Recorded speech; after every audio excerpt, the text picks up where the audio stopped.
As কুকিংয়ে তোমাদের সবাইকে স্বাগত। প্রতিদিনের মতো আজ নিয়ে হাজির হলাম নিরামিষ এক তরকারির রেসিপি। দেখো দেখতে কতটা লোভনীয় হয়েছে, খেতেও কিন্তু দারুণ হয়।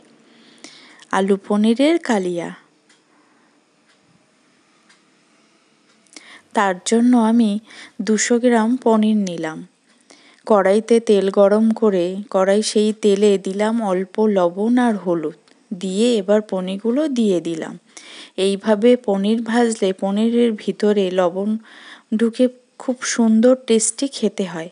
এবার পনিরগুলো লালচে করে এপিটোপিট লালচে করে ভেজে তুলে নিলাম। সেই তেলে কেটে রাখা কিছুটা আলু দিয়ে দিলাম, দিয়ে একটু ঢেকে ঢেকে আলুগুলোকে ভেজে নেব যতক্ষণ না সিদ্ধ প্রায় হয়ে আসে। ভাজতে ভাজতে প্রায় সিদ্ধ হয়ে এসছে। এবার আমি আলুগুলোকে একটা প্লেটে তুলে নিলাম।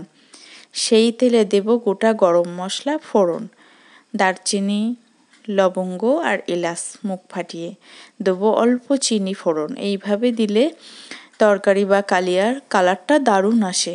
আর দেব একটা টমেটো, 4টে কাঁচা লঙ্কার অল্প একটু আদা বেটে নিয়েছিলাম সেটাকে দিয়ে দেব।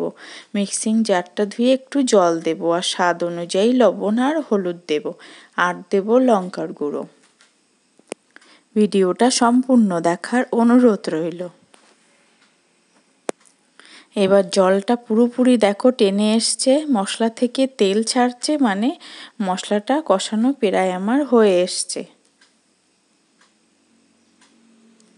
এইবার দেব আরেকটু কাশ্মীরি লঙ্কার গুঁড়ো, আর দেব 1/3 চা চামচের জিরের গুঁড়ো, 1/3 চা চামচের ধনিয়া গুঁড়ো দিয়ে সুন্দর করে মশলার সাথেই মিশিয়ে নেব। আর দেব 1/2 চা চামচের মতো হিং, যেহেতু নিরামিষ তরকারি এটা হিং দিলে খেতে খুব সুন্দর হয়। ঠিক এই সময় হিংটা দিয়ে মশলার সাথে সুন্দর করে কষিয়ে নেব। তাহলে হিঙের যে কাঁচা গন্ধটা থাকে সেটা অনেকটাই বেরিয়ে যাবে। মশলাটা কষানো হয়ে গেছে। এবার দেব 3-4 চামচ মতো ফ্রেশ ক্রিম, দিয়ে একটু জল দেব। জল দিয়ে মশলার সাথে সুন্দর করে কষিয়ে নেব। নিরামিষ রান্নাতে ফ্রেশ ক্রিম দিলে টেস্টটা দারুণ হয়। তোমরা একবার এইভাবে বানিয়ে দেখো। ভিডিওটা ভালো লাগলে অবশ্যই লাইক, শেয়ার, কমেন্ট করে জানাবে কেমন হলো, আর সাবস্ক্রাইব করে পাশে থাকার অনুরোধ রইল। এবার ভেজে রাখা আলুটা দিয়ে দেব, দিয়ে অল্প একটু জল দিয়ে ভালো করে মশলার সাথে মিশিয়ে নেব।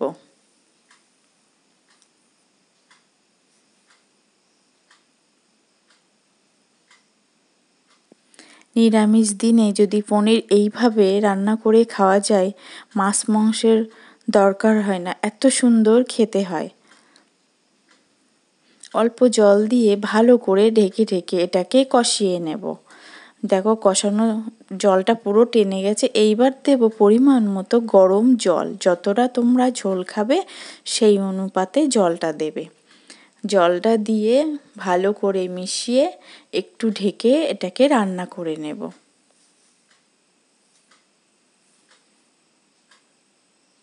আলুগুলো পুরোপুরি আমার সিদ্ধ হয়ে এসছে। এবার ভেজে রাখা পনিরগুলো দিয়ে দেব।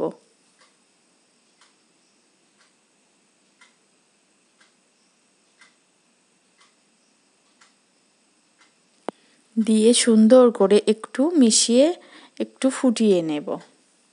এইবার লবণ ঝাল চেখে দেব 1/2 চা চামচ মতো শাহি গরম মশলা, আর দেব 1 চা চামচ মতো ঘি। এটা দিয়ে সুন্দর করে মিশিয়ে নেব। মিশিয়ে একটু ফুটিয়ে রেস্টে ঢেকে রেখে দিলেই তৈরি হয়ে যাবে দারুণ স্বাদের পনিরের কালিয়া।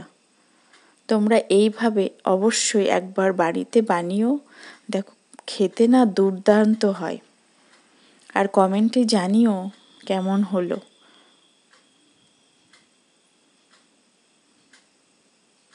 পনিরগুলো নরম তুলতুলে হবে, এত সুন্দর লাগবে খেতে। মাছ মাংস ফেলে সবাই এটাই দিয়েই খাবে, এত সুন্দর হয়। তোমরা এইভাবে বানিয়ে দেখো পনির একদিন।